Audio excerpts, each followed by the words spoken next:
Yo creo que el arte realmente es un misterio de tal envergadura que no existen ni recetas ni categorías.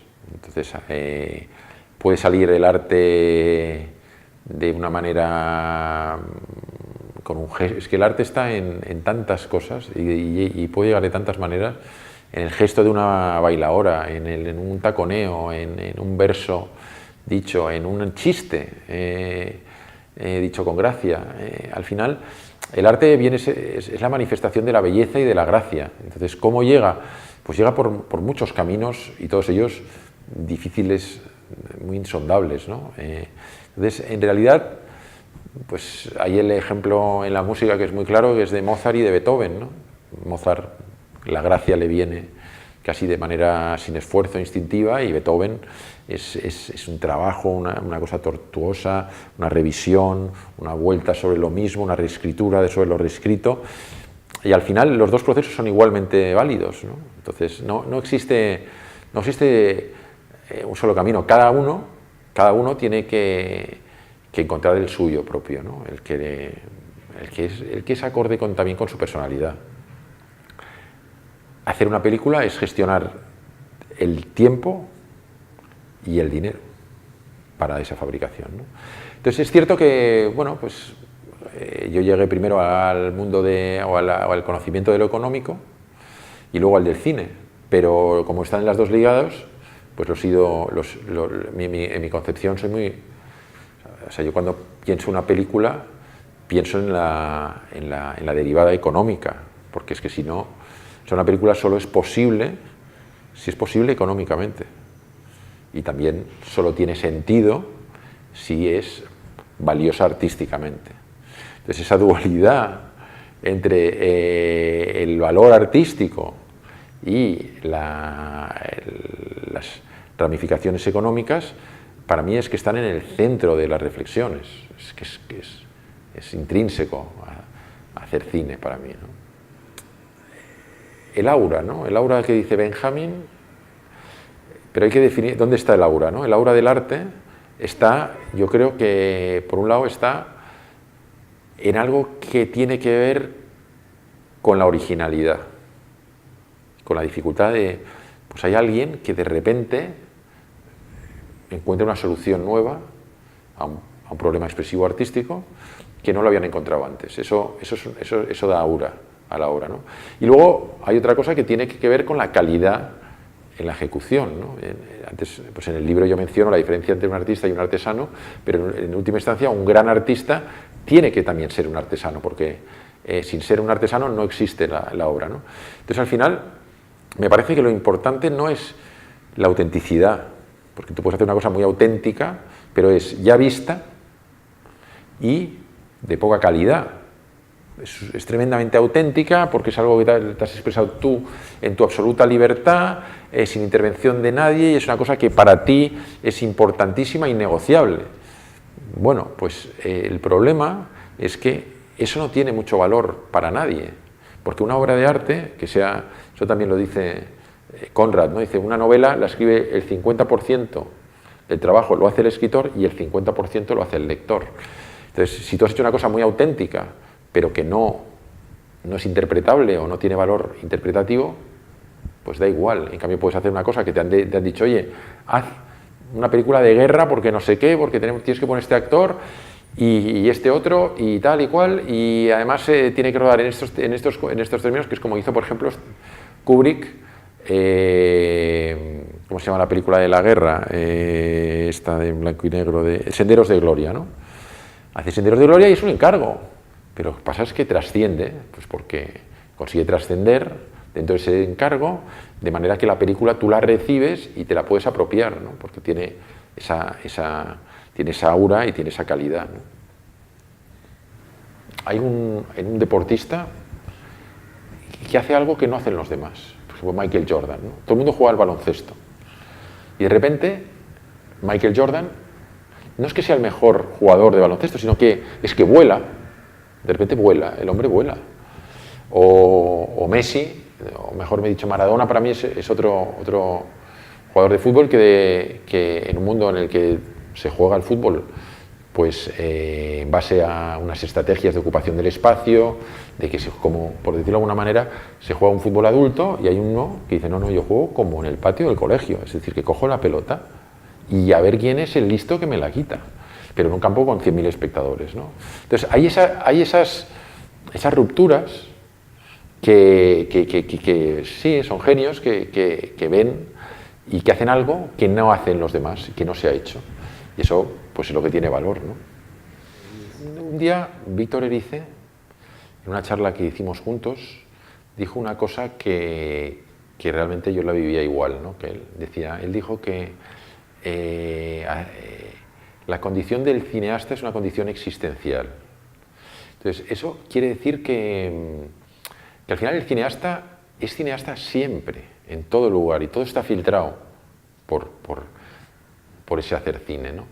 Y luego cuando empezaba a reflexionar sobre esto, y luego también reflexioné sobre él, que es alguien que no ha hecho cine en la industria en muchos años, digo, es que es curioso porque incluso un cineasta que se encuentra en la situación de que, pues, la industria no le deja o no encuentra la manera de hacer las películas y de producir las películas, sin embargo no deja de ser cineasta. No solo porque ya lo ha sido, sino porque en realidad todo su mundo está filtrado por esa condición de cineasta, ¿no? Estás permanentemente elucubrando sobre proyectos y sobre el cine, ¿no? Yo por lo menos es que no... Es una cosa curiosísima, porque en mi vida no hay una pausa, o sea, no, más que cuando estoy haciendo... Es como realmente todas las demás actividades que hago en mi vida, y algunas se puede decir que son muy importantes, ¿no? Como el cuidado de la familia, el cuidado de los hijos, el tiempo que se le dedica a la familia, el cuidado de los padres, el cuidado de la mujer, el cuidado de los amigos. Es que es un tiempo que es importante y que se puede decir y lógicamente y es muy valioso, y que hay gente que precisamente es lo que más valora en la vida, ¿no? En realidad es como, para mí es un tiempo suspendido. Es decir, yo siempre soy cineasta y cuando no estoy haciendo otra cosa estoy elucubrando cine. Es una disciplina brutal, porque por un lado es muy dura en el sentido de muchos desengaños, porque claro, estás tan empapado de lo humano, es tan humano, es decir, la música tiene una parte humana, pero es mucho más abstracta, tiene una parte incluso matemática, abstracta, conceptual diferente, ¿no? Entonces, eso te protege un poquito más. La pintura, por supuesto, y la escritura también es muy abstracta, ¿no? Aunque también tienes que estar en conexión con lo humano, pero es que el cine es chapapote humano constante. Es decir, el objeto de estudio es lo humano, lo que tienes que plasmar es lo humano, y además con humanos constantemente que tienen que ayudarte y que también tienen sus propias, bueno, pues las propias dinámicas de lo humano, ¿no? Entonces, eso hace que sea una cosa muy particular, porque estás continuamente, pues, pringándote. Bueno, es que ten en cuenta que el cine, hay dos aspectos, ¿no? Que es el cine que uno hace y fabrica, y luego hay todo lo que tiene que ver como espectador, ¿no? Es bastante fascinante lo que ocurre dentro entre una película y un espectador, ¿no? Cuando uno está viendo una película en la que conecta, ¿no? Porque no siempre se produce esa conexión, ¿no? Pero hay veces que esa película que entra en armonía con el espectador y es tremendo, ¿no? Eso es muy mágico, porque yo lo he vivido como espectador con determinadas películas que he entrado en comunión con esa película, y es algo, o te pasa con un libro o con cualquier obra artística, ¿no? Y eso es hermosísimo, ¿no? Y cuando es una película es muy fuerte, ¿no? Porque a veces la literatura también te lo saca, ¿no? Pero llorar con fuerza, o reír con fuerza, eso solo lo produce el cine. Y en la misma película que puedas reír y llorar, eso yo creo que solo lo produce el cine. Teatro a lo mejor también. Pero yo nunca he llorado a moco tendido con un cuadro, con una sinfonía, ¿no? Una sinfonía sí que me ha puesto los pelos de punta. Un cuadro sí que me maravilla y me puedo quedar ahí descifrando sus misterios. Pero esa fuerza catárquica que tiene el cine, es una experiencia que es brutal. Y al final, la vocación del arte es la eternidad. Es que vocación que probablemente es imposible, porque es que el planeta Tierra apareció en un momento y desaparecerá en otro, ¿no? Pero el ideal que persigue el artista es la trascendencia hacia la eternidad. Mi planteamiento es, cuanto mejor sea, y por mejor es más duradero ese material, pues más acorde con el ideal de trascendencia. Porque si tú haces algo en algo, o sea, por ejemplo, pues una danza, una coreografía, puede ser maravillosa, pero en realidad ya está, una vez se ha hecho, ya ha muerto en ese mismo momento, ¿no? Mientras que la arquitectura, mientras la escultura, la música a través de las partituras, que luego se pueden ir repitiendo, o la misma literatura, pues sobreviven en el tiempo, ¿no? Bueno, pues en el tema de la imagen es también importante. Entonces, la imagen sí que es verdad que está, igual que la arquitectura, está muy contaminada o muy influenciada por la tecnología. Pero, cuidado, dentro de esa tecnología hay diferentes tecnologías y diferentes técnicas. Yo prefiero aquellas que utilizan materiales más nobles, más resistentes, también más difíciles de manipular, más caros.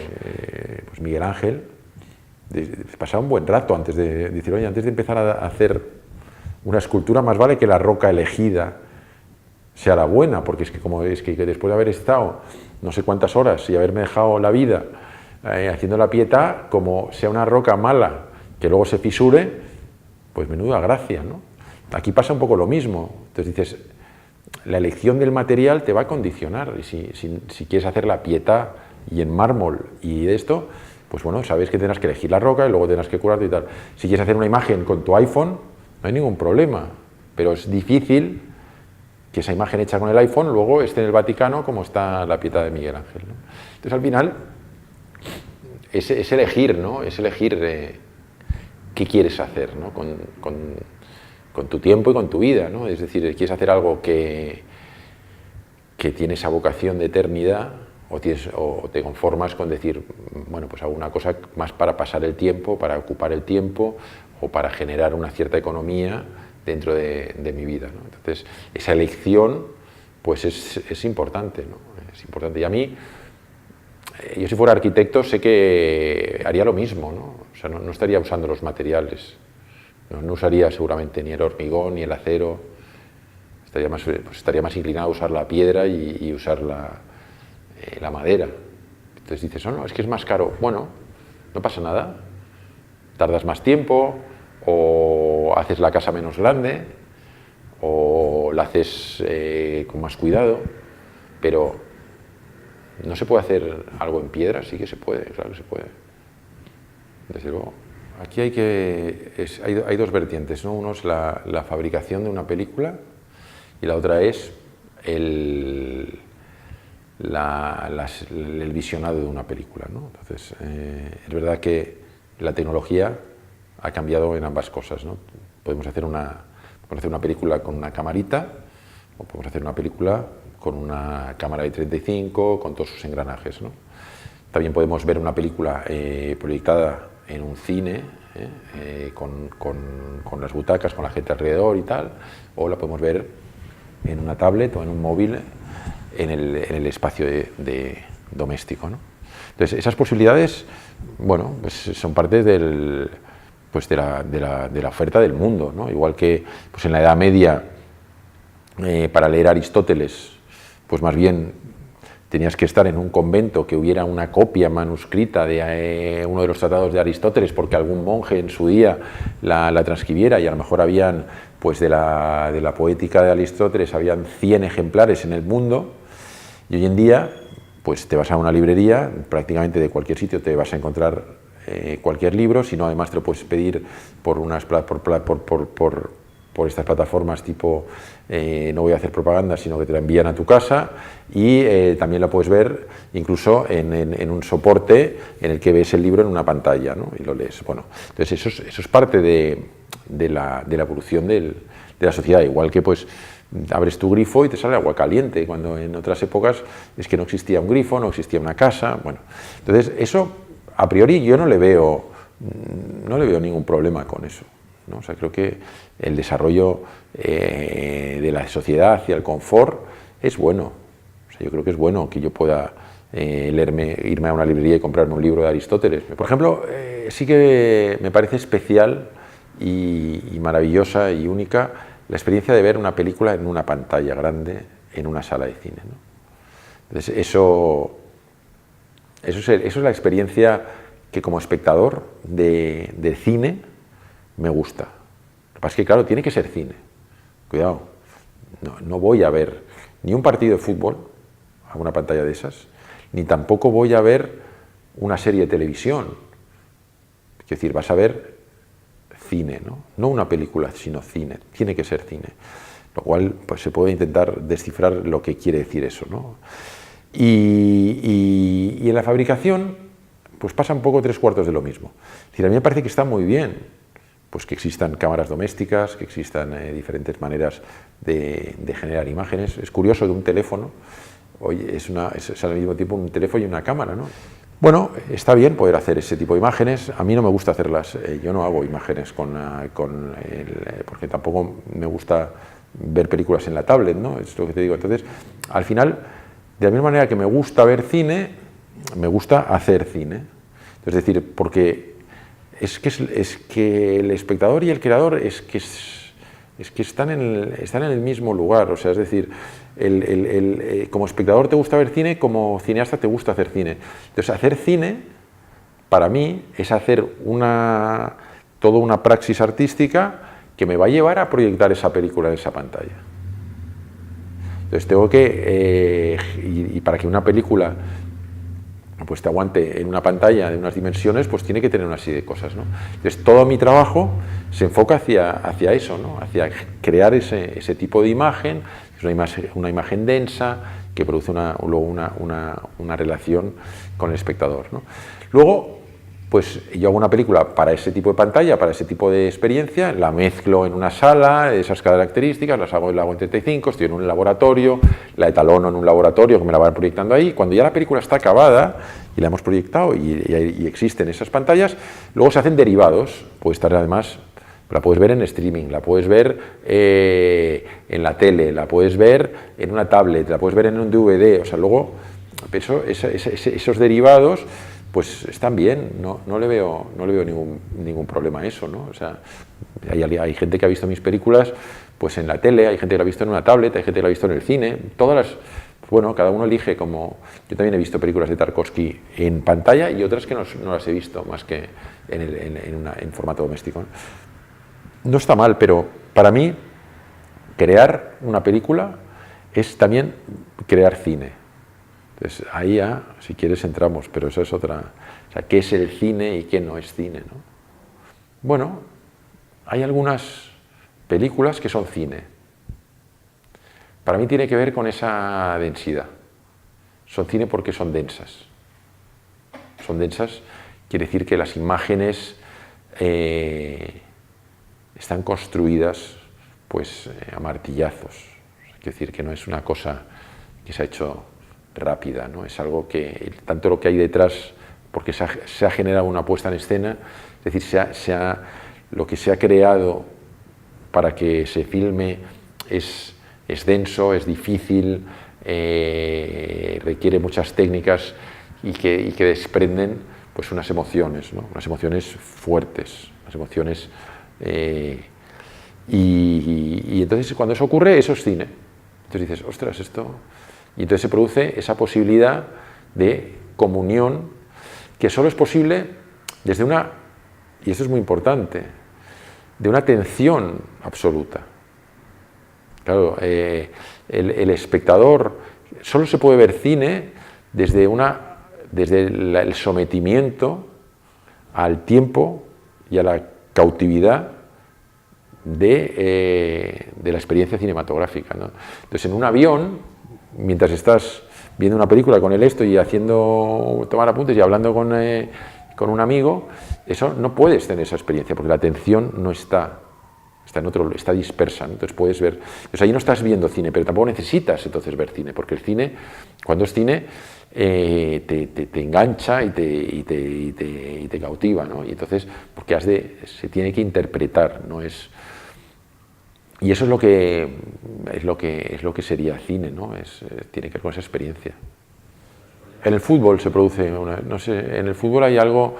El fútbol es una experiencia también muy potente, ¿no? Sobre todo en el estadio.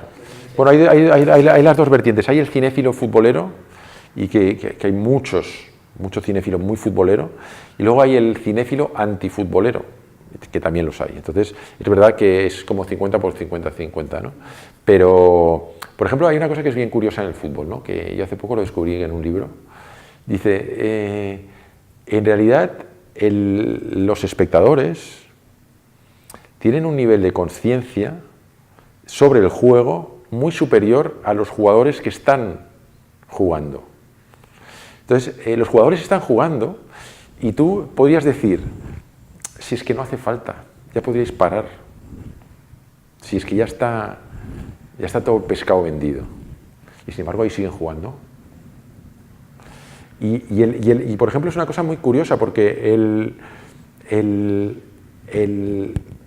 espectador es cautivo de una experiencia que es diferente a la del jugador, porque está con una distancia, porque está también mediatizada y porque tiene una perspectiva que el jugador no tiene.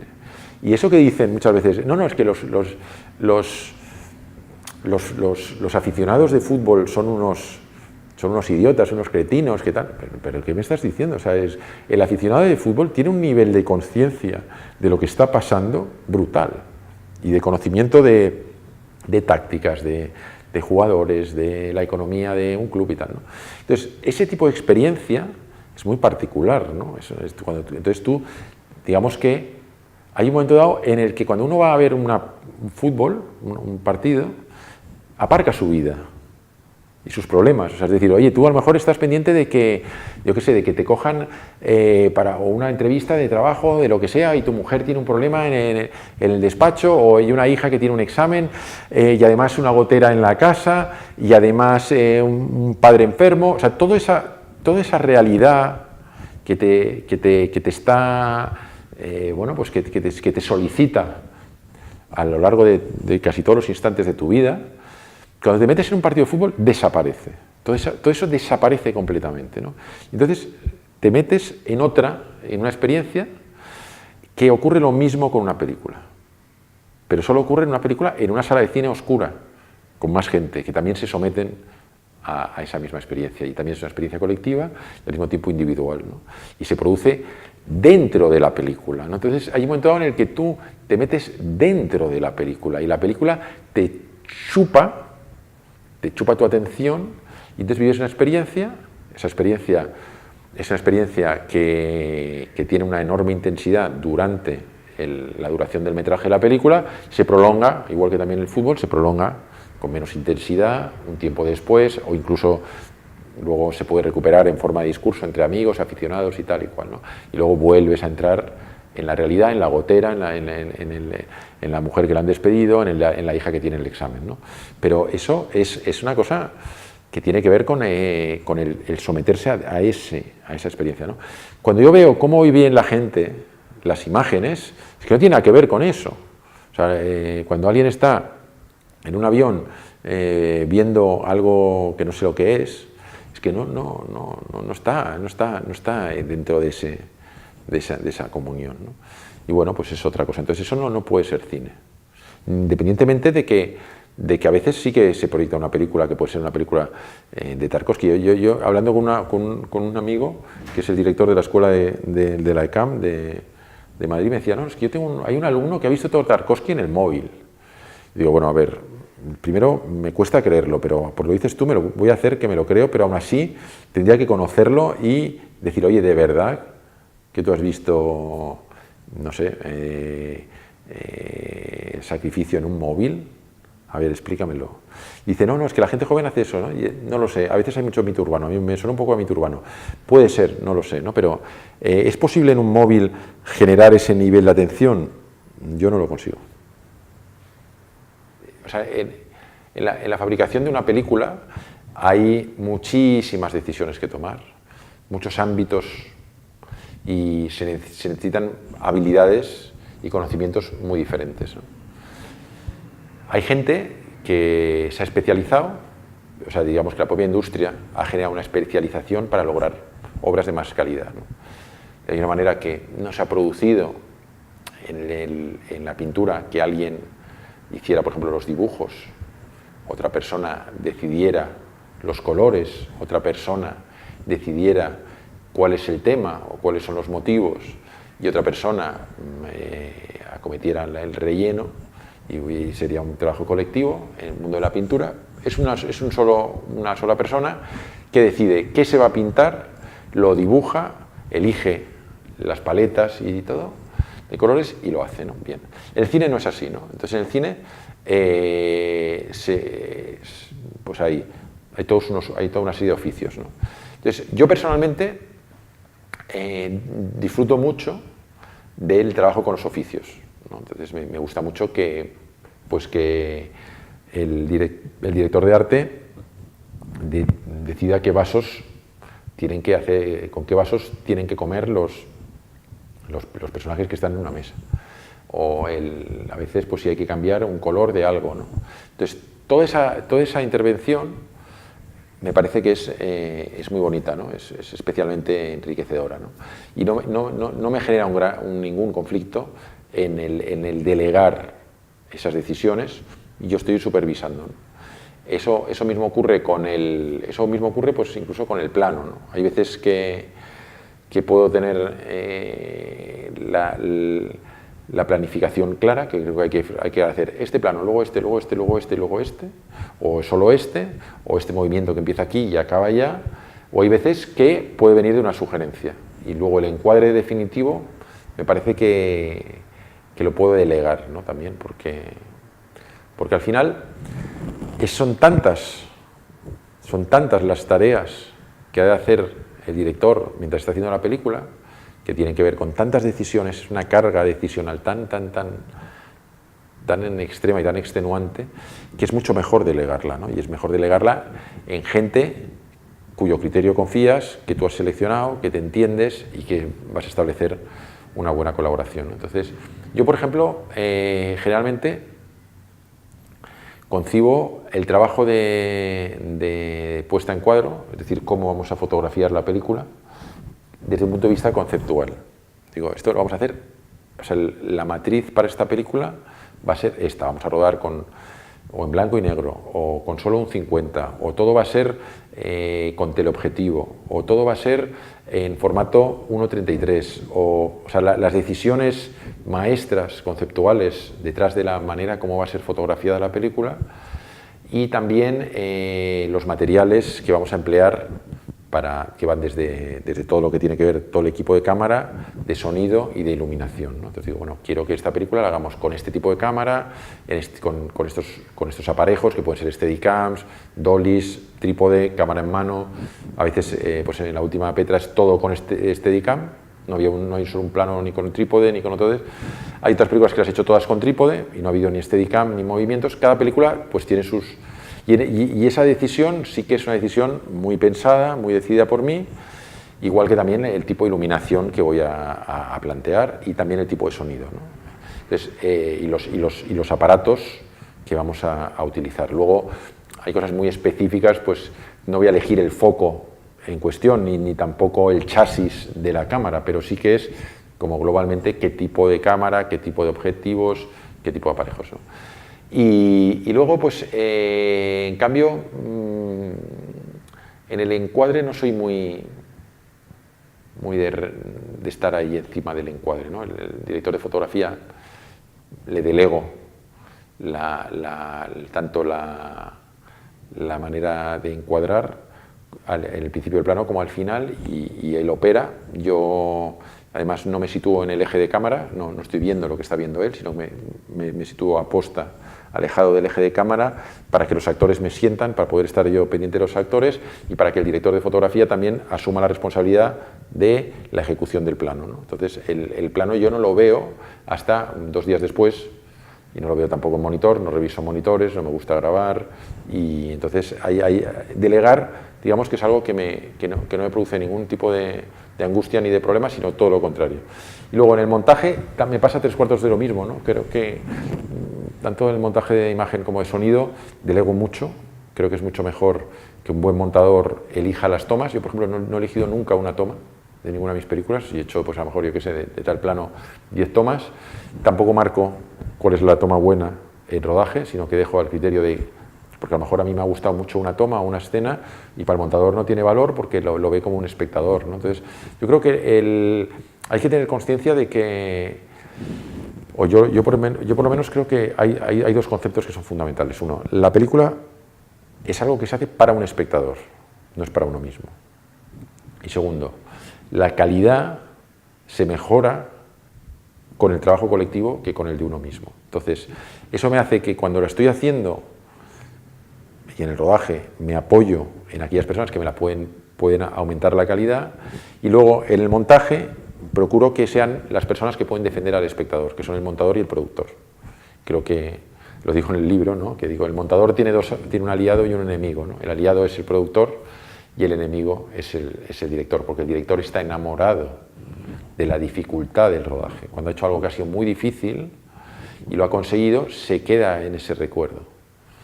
Bueno, lo que pasa es que en cada época de mi vida podría a lo mejor más o menos recordar películas que me han marcado. Pero, por ejemplo, pues diría, cuando era niño me marcó Tarzán, de Weissmuller. Luego tengo recuerdo de que otra película que de adolescente me marcó muchísimo fue 2001, Una odisea del espacio.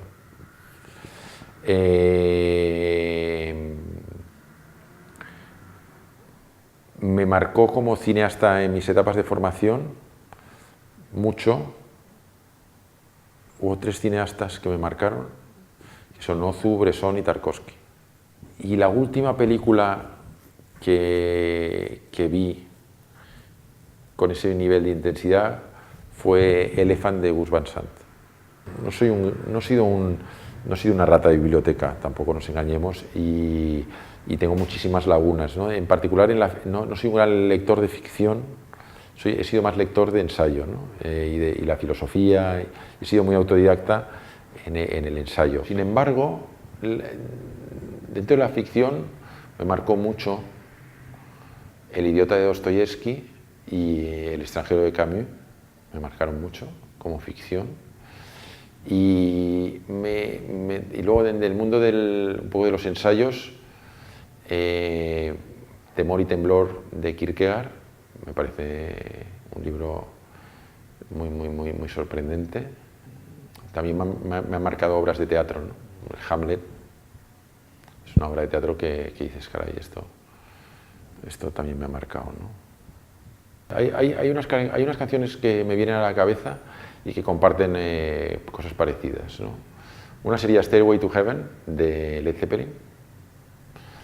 Otra, Bohemian Rhapsody, de Queen. Y otra, Pedro Navaja, de Rubén Blades. Entonces, estas canciones comparten cosas parecidas. Hay una narración dentro y hay unos cambios de registros muy bestias, ¿no? Parecen que es una cosa y ¡paf! Y hay un giro que las lleva a otro lugar, ¿no? Jacques Brel es un cantante que admiro mucho y es para mí tal vez el más grande cantante, y sus canciones me gustan todas o muchas. Sí, eso sería un poco de la música cantada del mundo un poco más moderno y tal, ¿no? Luego pues habrían la música sinfónica o la música lírica, ¿no? Pero eso ya es, no sé, otra historia. Gracias. Bueno, a vosotros. Gracias. Bueno, pues nada, pues bueno, muchas gracias por comprar el libro y gracias por vuestro tiempo también. Bueno, pues eso se trata, charlar de cine, de la vida, del arte.